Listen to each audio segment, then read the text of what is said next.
Hello दोस्तों। आज की कहानी है भेदभाव। आ गई बेटा, बड़ी देर कर दी आज। उर्मिला जी अपनी छोटी बेटी दिया को देखकर खुश होते हुए बोली, हाँ माँ, वो मेरी ननंद भी आ गई थी ना आज राखी बांधने, इसलिए निकलने में देर हो गई। भैया भाभी कहाँ हैं और दीदी आ गई है क्या राखी बांधने के लिए? बेटा, वो तो सुबह ही राखी बांध कर चली गई। तू वेट, वो तेरी भाभी अपने मायके गई है राखी बांधने। अर्पित भी उसके साथ ही गया है, बस अभी थोड़ी देर में आ जाएंगे। तब तक तू वरुण के वहाँ चली जा, वो भी तो तेरी राह देख रहा होगा।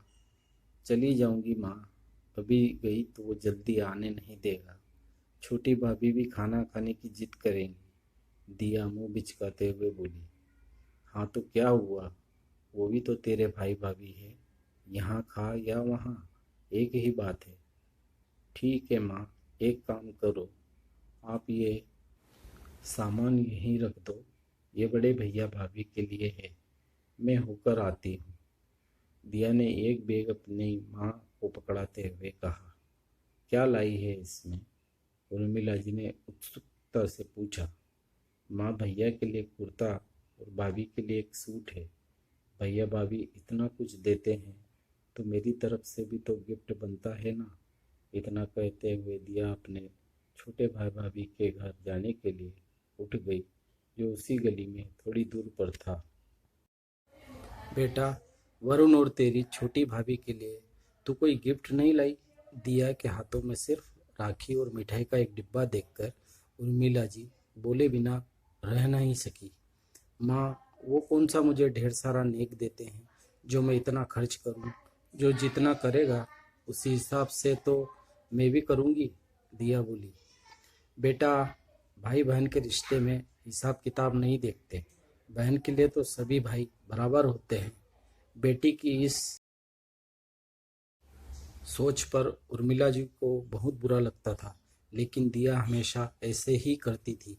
उर्मिला जी ने कई बार उसे समझाया भी कि भाई बहन के रिश्ते में हिसाब किताब नहीं देखते, लेकिन दिया हमेशा भाइयों में ये भेदभाव करती थी। छोटे बेटे के साथ बेटी का ये व्यवहार उन्हें अंदर से कचोटता था। वरुण की आर्थिक स्थिति इस समय जरा ठीक नहीं थी, क्योंकि जिस कंपनी में वो काम करता था वो बंद हो गई थी। अब वो नई नौकरी की खोज में था और रोजी रोटी के लिए एक अस्थायी नौकरी कर रहा था। वहीं अर्पित का अपना कारोबार था जो अभी तरक्की पर था। खैर, उर्मिला जी ने ज़्यादा कुछ नहीं कहा और दिया वरुण के यहाँ चली गई। वरुण और उसकी पत्नी दिया को देखकर बहुत खुश हुए। बड़े मन और चाव से उन्होंने राखी बंधवाई। वरुण ने जब नेक में 1100 का लिफाफा दिया तो दिया ने मुंह बनाते हुए पकड़ा और जल्दी ही वहां से निकल गई। छोटी भाभी खाना खाने की मनहुआर करती रह गई। शाम को दिया के बड़े भाई भाभी वापस आए तो दिया ने बड़े चाव से उन्हें राखी बांधी और अपनी तरफ से भेंट भी दी। अर्पित ने भी हमेशा की तरह ढेर सा शगुन दिया, जिसे देखकर दिया का चेहरा खिल उठा। वापस जाते हुए उर्मिला जी ने दिया को इस बार सिर्फ आशीर्वाद दिया तो दिया को अजीब लगा, क्योंकि हर बार तो माँ साड़ी और कुछ ना कुछ शगुन भी देती थी। अगले दिन उर्मिला जी के पास दिया का फोन आया। माँ, आपने हम दोनों बहनों के शगुन में भेदभाव क्यों किया? दीदी बता रही थी कि आपने उन्हें कल इतनी सुंदर साड़ी और कंगन दिए, लेकिन मुझे कुछ नहीं दिया। पता है मुझे कितना बुरा लग रहा है, रूठते हुए दिया बोली। बेटा, मैंने सिर्फ एक बार तुम दोनों बहनों को देने में अंतर किया तो तुझे इतना बुरा लग रहा है? और जो तू हर बार अपने दोनों भाइयों भाभीियों के बीच भेदभाव करती है तो क्या उन्हें बुरा नहीं लगता? बेटा, मेरे लिए तो तुम सभी बच्चे बराबर हो, लेकिन तुम बस रिश्तों को लेन देन से तोलने लगी हो। तो सोचो मुझे कितना बुरा लगता होगा। बेटा, किस्मत पलटते देर नहीं लगती। माया तो ढलती फिरती छाया है, कब किसका वक्त पलट जाए पता नहीं चलता। लेकिन ये छोटी छोटी बातें हमेशा मन में रह जाती हैं। माँ की बात सुनकर दिया की गर्दन शर्म से झुक गई।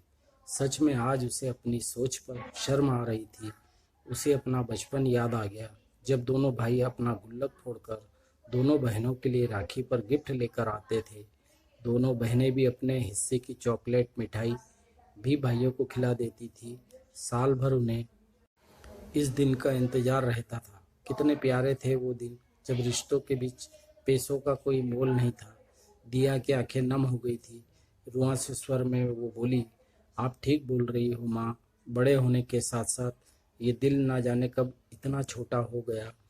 आगे से मैं कभी ऐसी गलती नहीं करूँगी। उर्मिला जी के चेहरे पर मुस्कान छा गई। उन्हें संतुष्टि थी कि अब चाहे स्थिति कुछ भी हो, उनकी बेटी अपने भाइयों के बीच भेदभाव नहीं करेगी।